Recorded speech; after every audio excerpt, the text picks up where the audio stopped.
Students, in this lecture we will learn about the subpoint irrational numbers and real numbers. In addition to rational numbers, there are many numbers on a number line. They are not rational numbers, means they are irrational numbers. म्हणजे संख्या रेषेवरती परिमेय संख्यांच्या व्यतिरिक्त आणखी अनेक संख्या असतात की ज्या परिमेय नसतात पण त्या अपरिमेय असतात. तर आजच्या लेक्चरमध्ये आपण इरॅशनल नंबर आणि रिअल नंबर म्हणजे अपरिमेय संख्या आणि वास्तव संख्या याबाबत अधिक माहिती घेणार आहोत. What is mean by irrational numbers? Irrational number means अपरिमेय संख्या and a number whose decimal expansion is non-terminating and non-recurring, then that number is called irrational number. म्हणजे संख्येचं जे दशांश रूप आहे ते अखंडित आणि अनावर्ती असेल तर त्या नंबरला त्या संख्येला अपरिमेय संख्या असे म्हणतात. The set of irrational numbers is denoted by Q dash because the set of rational numbers is denoted by Q and therefore Q dash means Q complement. म्हणजे परिमेय संख्यांचे जे संच आहे त्याला आपण कॅपिटल Q ने दर्शवतो. तर परिमेय संख्या सोडून आणि ज्या विश्वसंचात आहेत अशा संख्यांचा जो संच आहे तो आपण पूरक संचाने दाखवतो. म्हणजेच परिमेय संख्याचा जो पूरक संच आहे तो अपरिमेय संख्यांचा संच असणार आहे आणि त्यामुळे इथं the set of irrational numbers is denoted by Q dash means Q complement. For example, first example, √2. The value of √2 is 1.41421356230951 ... means the value of √2 is non-terminating and non-recurring. इथं पहा तर ह्या वर्गमुळात 2ची जी किंमत आहे ती नॉन टर्मिनेटिंग म्हणजे अखंडित आहे. या डॉटवरून आपल्या लक्षात येतं की ती अखंडित आहे. आणि नॉन रिकरिंग म्हणजे काय तर या संख्येमध्ये एक अंक हा पुन्हा पुन्हा रिपीट झालेला नाही किंवा संख्येचा गटसुद्धा रिपीट झालेला नाही. म्हणजेच इथं value of √2 is non terminating and non recurring. Second example, √3.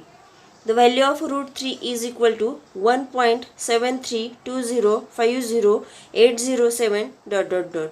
Here also the value of √3 is non-terminating and non-recurring. म्हणजे इथं सुद्धा हे जे दशांश रूप आहे ते अखंडित आहे आणि अनावर्ती आहे. Third example, √5. The value of √5 equal to 2.23606797 ... Here also we see the value of √5 is non-terminating and non-recurring. इथं सुद्धा पाहिलं तर वर्गमुळात 5ची जी किंमत आहे ती अखंडित आहे आणि अनावर्ती आहे. The square of any number which is not a perfect square will always result in an irrational number. जे एखाद्या संख्येचा जर आपण वर्ग केला तर त्या संख्येचा तो पूर्ण वर्ग संख्या नसेल तर ती संख्या अपरिमेय संख्या असते. आता इथं पहा तर वर्गमुळात 2चा जेव्हा आपण किंमत पाहिली तर ती 1.41 अशी आलेली आहे. म्हणजेच ही काय आहे? परिमेय संख्या आहे. Therefore the values of √2, √3, √5 are non-terminating, non-recurring and therefore √2, √3, √5 are irrational numbers. In the previous standard we have learnt that pi is not a rational number. It means it is irrational. म्हणजे मागील इयत्तेत आपण पाहिलेलं आहे की पायची जी किंमत आहे ती काय आहे? नॉन टर्मिनेटिंग आणि नॉन रिकरिंग आहे. म्हणजे काय तर पाय ही संख्या जी आहे ती अपरिमेय संख्या आहे. पण त्याची किंमत जर आपण उदाहरणामध्ये वापरत असतो ती 22/7 असते किंवा 3.14 असते. पण 22/7 आणि 3.14 ह्या ज्या दोन व्हॅल्यू आहेत त्या मात्र रॅशनल नंबर आहेत. पण ॲक्च्युअल जी पायची व्हॅल्यू आहे ती काय आहे? नॉन टर्मिनेटिंग आणि नॉन रिकरिंग आहे. म्हणजेच पाय हा जो नंबर आहे तो सुद्धा इरॅशनल नंबर आहे. And there are infinitely many irrational numbers on number line. म्हणजे परिमेय संख्येप्रमाणेच अपरिमेय संख्यासुद्धा संख्या रेषेवरती असंख्य आहेत. Next point, the representation of irrational number on a number line. म्हणजे अपरिमेय संख्या संख्या रेषेवर दर्शवले. We learn how to show the number √2 on a number line. म्हणजे मागील इयत्तेत आपण वर्गमुळात 2 ही संख्या संख्यारेषेवर कशी दर्शवायची हे पाहिलेलंच आहे. ही थोडक्यात काय आहे, रिव्हिजन आहे. आणि याच पद्धतीने आपल्याला वर्गमुळात 3, वर्गमुळात 5 आणि या पद्धतीनं अशा असंख्य अपरिमेय संख्या संख्यारेषेवर दर्शवायच्या आहेत.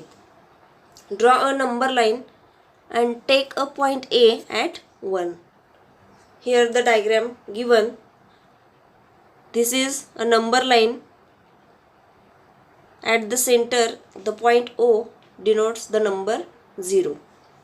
From 0, take a point A at a distance 1 unit from 0.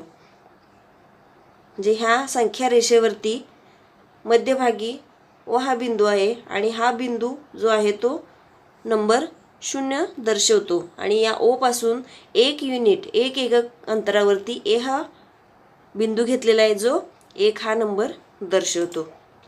Draw line AP, that is line L, perpendicular to the line such that AP equal to 1 unit. म्हणजे या पॉईंट A मधून नंबर लाईनला परपेंडिक्युलर लाईन AP काढलेली आहे, त्यालाच line L असं म्हटलेलं आहे. तर AP जे डिस्टन्स आहे ते किती घेतलेलं आहे, 1 युनिट आहे. म्हणजे जितकं डिस्टन्स OAचं आहे तितकंच डिस्टन्स APचं आहे. Here we get the right angled triangle OAP by joining the points OP, means by drawing the segment OP.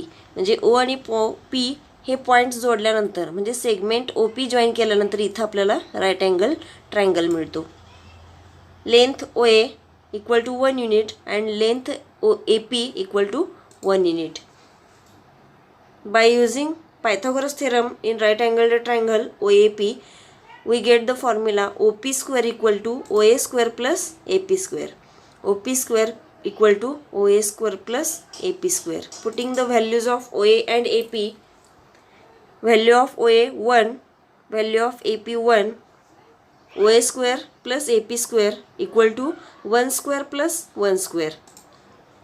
Means OP square equal to 1 square 1 plus 1 square 1 equal to 2. Value of OP square equal to 2. Taking square root on both sides, we get the value of OP equal to √2. पायथागोरसचा सिद्धांत वापरून इथं आपल्याला सूत्र मिळतं OP वर्ग बरोबर OA वर्ग अधिक AP वर्ग. OA आणि APच्या किमती घातल्या अनुक्रमे त्या 1 आणि 1 आहेत. 1चा वर्ग 1, 1चा वर्ग 1 आणि OP वर्गची किंमत 1 अधिक 1 2 आली. आता 2चं वर्गमूळ निघत नाही, त्यामुळं ह्या दोन्ही बाजूचं जेव्हा आपण वर्गमूळ घेतो त्यावेळी OP वर्गाचं वर्गमूळ OP येईल आणि 2चं वर्गमूळ वर्गमुळात 2. आता पुढं काय करायचं आहे, draw and arc with centre O and radius OP. म्हणजे इथं जो कंस काढायचा आहे तो कंस काढताना सेंटर O घ्यायचा आणि डिस्टन्स किती घ्यायचं ते रेडियस OP म्हणून घ्यायचं. हा कंस काढण्यासाठी सेंटर O यूज करायचा आहे आणि जे डिस्टन्स आहे ते रेडियस OP इतकं घ्यायचं आहे. Mark the point of intersection of the line and the arc as Q. म्हणजे OP इतकं अंतर घेऊन O वरती कंपास ठेवला की आर्क जो आहे तो P मधून काढल्यानंतर तो नंबर लाईनवरती इथे इंटरसेक्ट होतो, त्याला Qने मार्क केलेला आहे. म्हणजे थोडक्यात Qने दर्शवलेला आहे. आणि हा Q जो नंबर आहे, कारण OP हे डिस्टन्स आपल्याला मिळालेलं आहे √2. मग हे √2 जी किंमत आहे तीच किती कुठे येणार आहे, ती OQची जी किंमत आहे तीच येणार आहे. म्हणजेच Q हा पॉईंट जो आहे तो √2 दर्शवतो. The point Q shows the number √2. आणि अशाच प्रकारे आपल्याला √3 सुद्धा दाखवता येतं. तर इथं √2 पासून पुन्हा एक परपेंडिक्युलर काढायचा आणि ह्या परपेंडिक्युलरती पुन्हा 1 युनिट इतकं अंतर घ्यायचं.